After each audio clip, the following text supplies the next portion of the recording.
மக்களே, நான் அவங்க ஜேனி. இந்த வீடியோ வந்து நேற்று ஒருத்தங்க சாலை மீன் குழம்பு ரெசிபி கேட்டாங்க. அதை தான் நான் போடுறேன். நான் அரைமுறை தேங்காய் எடுத்துருக்கேன், ஒரு 6-7 சின்ன உள்ளி எடுத்துருக்கேன், கொஞ்சோண்டு மஞ்சத்தூள் எடுத்துருக்கேன், கொஞ்சோண்டு ஜீரகம் எடுத்துருக்கேன்.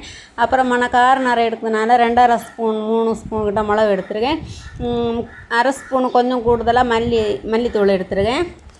இதை வந்து நல்லா பேஸ்ட் மாதிரி அரைச்சி எடுத்துடலாம். இதை நான் கொஞ்சம் புளி ஊற வச்சுருக்கேன்.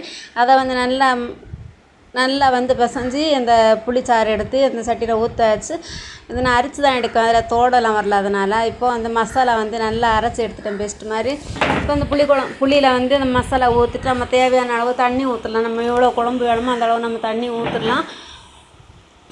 இப்போ என்னென்னா தக்காளி பச்சை மிளகா போட்டுருவேன். கருவேப்பிலை கொஞ்சம் நேரம் கிடச்சும் அப்புறமா குழம்பு அடுப்பில் வச்சுட்டு இந்த குழம்பு கொதிச்சோன்னா மீனை கழுவி குழம்புல போட்டுடலாம்.